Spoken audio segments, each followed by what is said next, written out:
अस्सलाम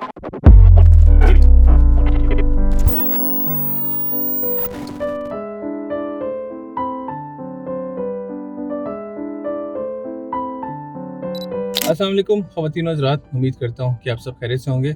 अक्सर लोग मुझसे ये सवाल करते हैं, बल्कि अब तो बहुत ज़्यादा पूछना शुरू कर दिया कि जितना आपका सर्कल बढ़ता है उतने सवालात बढ़ते हैं।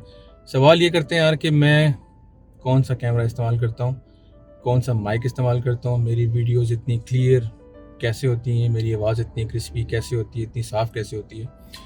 तो ये सवाल इतना ज़्यादा बढ़ गया है कि मैंने सोचा यार कि इसके ऊपर एक वीडियो बना के आपकी खिदमत में पेश की जाए। इस फील्ड के साथ मैं काफ़ी टाइम से मुंसलिक हूँ, वीडियो बनाने की फील्ड में। जब ऐसा होता है तो आप ऐसा नहीं कर सकते कि आप हमेशा कोई बड़ा कैमरा, कोई बड़ी ज़बरदस्त शय अपने पास हमेशा रखें। आप उसको नहीं कर सकते यार, आप मैनेज नहीं कर सकते। तो जब फ़ोन्स के अंदर फुल HD वीडियो का ऑप्शन आया, तब से फ़ोन्स पे मैं ज़्यादा रिलाई करता हूँ बनिस्बत बाकी किसी चीज़ पे, लेकिन हर तरह के फ़ोन पे नहीं। 2000 से लेके 2010 तक मैंने सिर्फ सोनी का फ़ोन इस्तेमाल किया है, क्योंकि उनकी इमेज स्टेबलाइजेशन बहुत अच्छी थी, कलर एक्यूरेसी बहुत नेचुरल थी, वो सैमसंग की तरह चीज़ों को वाइब्रेंट नहीं करता था।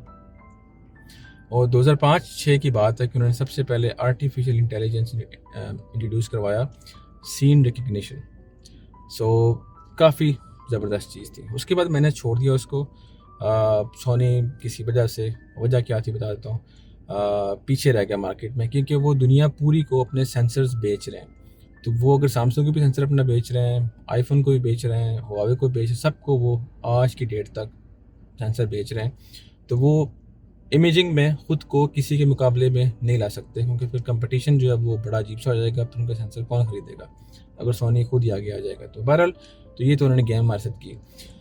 उसके बाद मैंने सैमसंग ख़रीदा, हत्ता कि मुझे उसके कलर्स नहीं पसंद थे, सुरख, अजीब सुरख, सब्ज़, बहुत सब्ज़। तो वो मुझे उसका ना जो था वो बड़ा अजीब लगता था। लेकिन मार्केट में कोई फ़ोन ऐसा था नहीं उस टाइम, तो मैंने सैमसंग S7 तक मैंने इस्तेमाल किए। उसके बाद मैंने सैमसंग को खैराबाद का, जब मुझे हुआवे का ऑप्शन नज़र आया।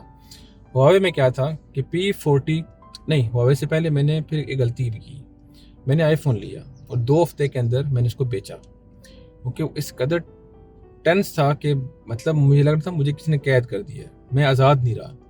तो औने पौने फिर मैंने उसको बेचा। मैंने फिर P20 ट्राई किया यार, उसकी जो इमेजिंग थी, स्टिल इमेज, वो मतलब कोई मुकाबला नहीं है। उस ज़माने की बात कर रहा हूँ। वीडियोज़ में वो इतना अच्छा नहीं था, लेकिन स्टिल इमेज में वो बहुत आला डिवाइस थी। उसके बाद फिर मैंने जितने भी सैमसंग कह रहा हूँ हुआवे के फ़ोन आए, P सीरीज़ और मेट सीरीज़, मैंने सारे ख़रीदे हैं। और अभी जो वीडियो बना रहा हूँ मैं, वो मेट 40 पे ही बना रहा हूँ।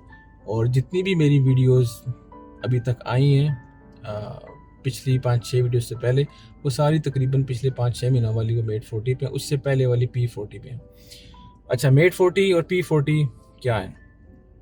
ये 2 ऐसी डिवाइसेस हैं जिनके अंदर सबसे पहले सीनी लेंस आया। वैसे तो एक और भी इनकी डिवाइस आई थी जिसके अंदर उन्होंने सीनी लेंस डाला था, वो मेट था, मेट 20 था शायद, कि मेट 30 था, मेट 30 था।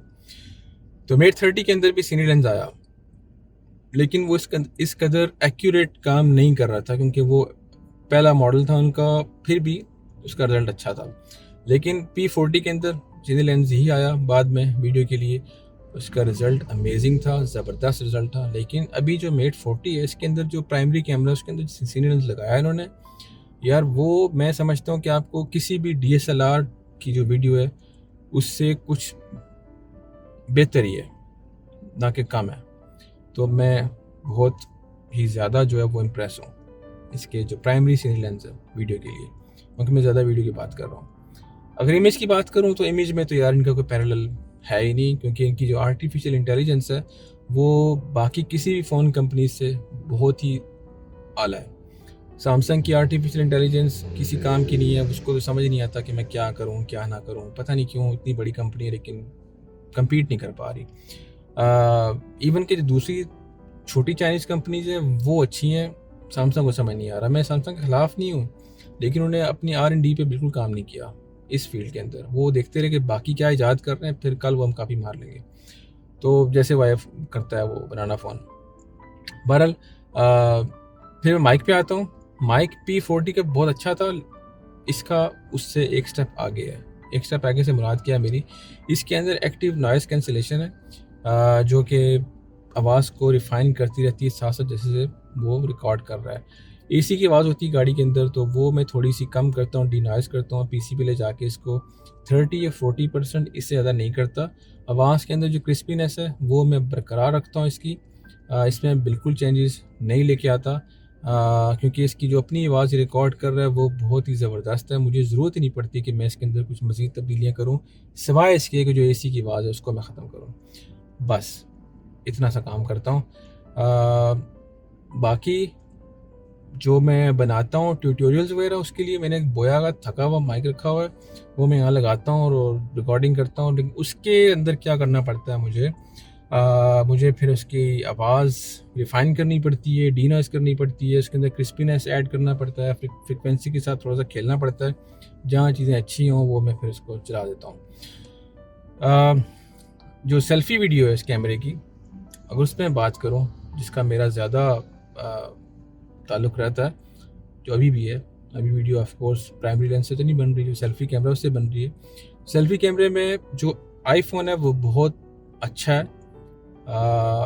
लेकिन उसके अंदर प्रॉब्लम ये है कि उनके वाइड एंगल होने के बावजूद भी इतना वाइड एंगल नहीं है। तो अगर मैं देखूं कि उसके मुकाबले में कौन सा फ़ोन है, तो वो मेट 40 प्रो ही है फ़िलहाल, बल्कि उससे अच्छी इसकी जो सेल्फ़ी कैमरे की वीडियो है वो है। और इसके अंदर 2 लेंस हैं, एक वाइड एंगल लेंस है, एक नॉर्मल है। लेकिन वाइड एंगल लेंस है उसके अंदर एक और भी ऑप्शन है, वो मज़ीद वाइड हो जाता है। अभी 0.8 ये वाइड है, और ये मैं मज़ीद वाइड करता हूँ इसको। कितना ज़्यादा गैप है और मैं कितना करीब बैठा हूँ, बस इतना फासला है मेरे और कैमरे के दरमियान, लेकिन बहुत ज़्यादा व्यू मुझे नज़र आ रहा है इस पर। और मैं काम करता हूँ ज़्यादा 0.8 पे, और इसके अंदर एक और स्टेप आगे होगा अभी 1.0 अगर मैं ज़्यादा क्लोजअप लेता हूँ तो। लेकिन मैं स्टिक रहता हूँ 0.8 पे, ताकि चीज़ें ज़्यादा फोकस में रहें और अच्छी लगें। डेप्थ ऑफ फील्ड इसके अंदर अच्छी है, लेकिन ऑफ कोर्स ये फ़ोन है तो इतनी ह्यूज किस्म की डेप्थ ऑफ फील्ड, ज़बरदस्त किस्म की, वो किसी भी फ़ोन में नहीं आ सकती, क्योंकि उसके लिए सेंसर आपको बड़ा चाहिए होता है। और ये जो जगह आपको नज़र आ रही है पूरी आपको फोकस में नज़र आ रही होगी, क्योंकि वो डेप्थ ऑफ फील्ड ना होने की वजह से वो एक ऑब्जेक्ट को फोकस करना और बाकी चीज़ों को हल्का सा ब्लर करना, वो ये फ़ोन्स जो है वो मैनेज नहीं कर पाते। इसके लिए मैंने क्या रखा हुआ है, मेरे पास सोनी ZV-1 है, जो कि एक नया मॉडल है, इतना पुराना नहीं है, तकरीबन 2-4 महीने पहले ये लॉन्च हुआ है। और ये सोनी लॉन्च किया है मोबाइल मार्केट के मुकाबले में। साइज़ देखें इसका यार, इतना साइज़ है ये। और इसको ऑन करता हूँ, देखा ये चेंज नहीं होते, ये बस जो है वही है। जूम इसका बहुत आला है, आपको हर स्टेप पे जो रिज़ल्ट है वो सेम मिलेगा जैसा कि आपको मेन लेंस पे मिलता है, मेन फोकस पे। स्क्रीन इसकी अच्छी है, टिल्ट हो जाती है, और फ़ायदा इसका ये है कि मैं फिर जब बात करूँगा तो मैं स्क्रीन में देख के बात कर सकता हूँ। और ऐसा नहीं है कि मैं स्क्रीन की तरफ देख रहा हूँ तो मेरी शक्ल अजीब सी नज़र आ रही होगी, मैं उस तरफ देख रहा हूँ। इसमें मज़े की बात यह कि आप भले स्क्रीन की तरफ देखें, आपको लगेगा कि आप सेंटर में देख रहे हैं, जो कि इससे पहले किसी कैमरे में ऐसा कोई निज़ाम नहीं था, आपको लेंस के अंदर देखना पड़ता था।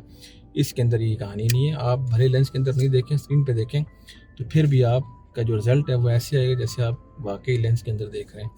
तो ये एक सोनी ने एक बड़ा ज़बरदस्त चीज़ दी है, क्योंकि अक्सर लोगों को क्या होता है, खुद को देख के यार वो वीडियो बना रहे हैं, मुझे भी होता है मसला। तो अब अगर मैं वीडियो बनाता हूँ तो मैं स्क्रीन के अंदर देखूँगा और मुझे फीलिंग फिट सी आएगी। तो ये वो डिवाइसेस हैं जो मैं इस्तेमाल कर रहा हूँ अभी। तो मेट 40 है, और इसके बाद मैं अभी फ़ौरन स्विच करता हूँ ZV-1 पे। तो चलते हैं ZV-1 का उसका रिज़ल्ट देखते हैं। अभी मैं ZV-1 पे स्विच कर चुका हूँ, और ये जो रिज़ल्ट आप देख रहे हैं ये ZV-1 का रिज़ल्ट है। इसका रिज़ल्ट बहुत ज़्यादा रिफाइंड है। आप डेप्थ ऑफ फील्ड देख रहे हैं, मेरी स्किन टोन देख लें, कपड़ों का कलर देख लें, आपको एक चीज़ नज़र आएगी कि जो बड़े सेंसर का रिज़ल्ट होता है ये वो रिज़ल्ट है। इस लाइट कंडीशन में ऊपर से सूरज की किरणें आ रही हैं और पीछे से लाइट पड़ रही है, इसमें बहुत अच्छा मैनेज कर रहा है। आपको इमेज के अंदर ज़रा सी फ्लिकरिंग भी नज़र नहीं आएगी। एक बड़ा स्मूथ मूव कर रहा है चेहरे की लाइट से पीछे की तरफ, जो कि एक अच्छा फ़ील देता है आपको। एक जैसे मोबाइल में होता है ना कि आपको सारा कुछ नज़र आ रहा होता है, इसमें सारा कुछ नज़र नहीं आ रहा होता।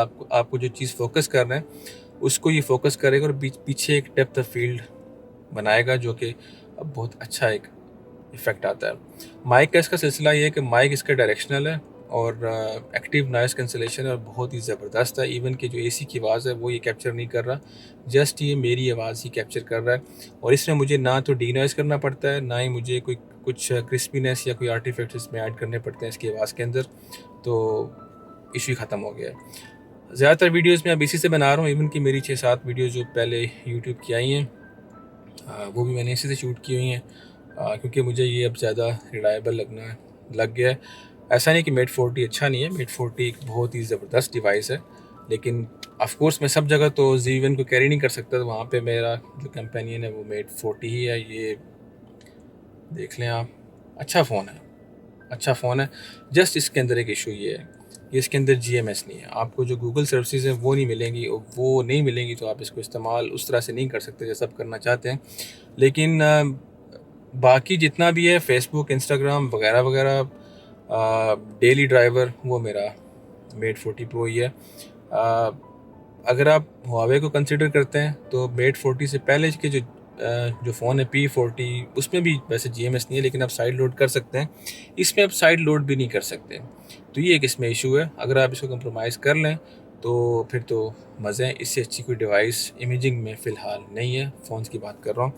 और अगर प्रोफेशनल कैमरा की तरफ आते हैं तो ZV-1 मैं रिकमेंड करूँगा इसके साइज़ की वजह से, इसकी पिक्चर क्वालिटी, लेकिन इसमें स्टिल नहीं है। ठीक है, स्टिल आप वीडियो के दरमियान ले सकते हैं, लेकिन प्रॉपरली इसके अंदर स्टिल इमेजिंग नहीं है। तो ये तो मेरा आपको मशवरा था कि आप क्या इस्तेमाल करें अच्छी वीडियोज़ के लिए। मज़ीद अगर आप कुछ जानना चाहें, आप कुछ बजट फ़ोन में अच्छा वीडियो वाला फ़ोन या इस तरह का कुछ कैमरा, तो आप मुझसे पूछ सकते हैं, बंदा आपकी खिदमत में हाज़िर है। लेकिन फ़िलहाल मुझे दें इजाज़त, अगली वीडियो तक के लिए अल्लाह हाफ़िज़।